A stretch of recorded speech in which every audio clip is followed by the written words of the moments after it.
1637, l'abbé Ollier de la paroisse de Saint-Sulpice retrousse ses manches et crée le lycée du même nom.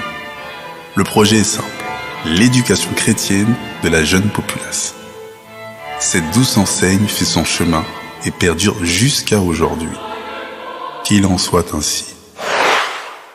Amen. Septembre 91, Paris 6e, lycée Saint-Sulpice, nouvelle ère. Je suis un machin tout sec, je suis grand, longiligne, toujours.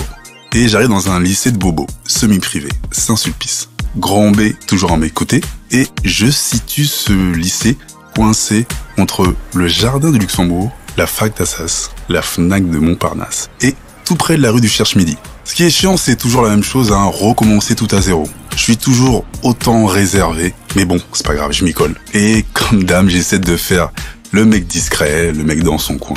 Mais rien n'y fait. Au bout de 3 mois, je suis déjà entouré de lascars, de beaufs, de bourgeois, de bourgeoises, de mythos, de footeux, de basketteurs. Et là, ça vient de tous les départements, 9-2, 9-1, 9-3, 9-4, et puis tout Paris. Et ce lycée est particulier parce qu'il y a des soirées toutes les semaines et tous les jours de la semaine. Je suis complètement perdu. Je suis en seconde. Et n'oublions pas, je suis en seconde de remise à niveau. Donc, je dois bosser dur et plus que les autres. L'établissement a bonne réputation. Les profs, c'est de la haute voltige. Donc, l'enseignement est vraiment très très coté. Belles femmes, beaux gosses, des bourgeois, des gens qui ont de l'oseille aussi, ça sent l'oseille. Dans tout ce marasme, tu peux croiser à la sortie du lycée le frère de Cut Killer qui distribue des flyers, qui connaît des gars dans le lycée, et donc Association de MC causant perte et fracas, l'école du double H avance.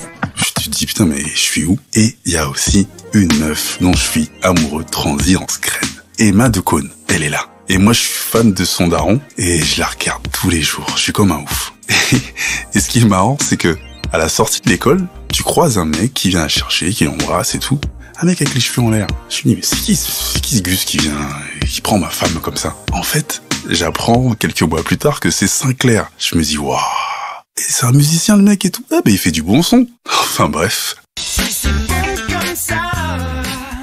Donc moi je bosse comme une mule, je me déchire.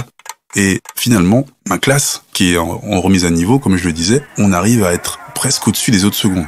De ce fait, on a des matières en plus. Ils créent une section scientifique, donc ils rajoutent comme matière en plus les maths, la bio et la physique. 60% de l'effectif donc de ma classe y assiste. Les profs commencent à nous lécher le fion, tout le monde nous regarde de travers parce qu'on a des cours supplémentaires. Et finalement, sur tout l'effectif, tout le monde passe en première et il y a 30 à 40% de la classe qui passe en première S. Je fais partie de cet effectif-là. Pourquoi j'accepte ça? Jusqu'à aujourd'hui, je ne le sais pas. Quelle connerie. Mais à l'époque, c'est fun. Donc je me dis, peut-être que je vais devenir un scientifique, je sais pas. Une petite anecdote, c'est la première fois que quand je rentre dans ce lycée, je vois 2 jeunes filles, toutes mignonnes, se regarder, s'approcher et échanger leur amylase. À pleine bouche.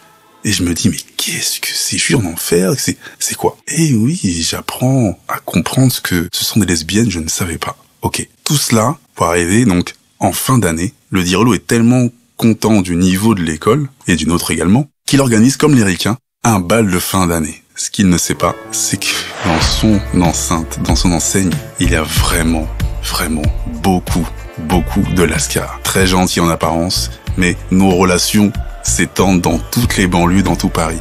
Donc, il vient de faire l'erreur de sa carrière.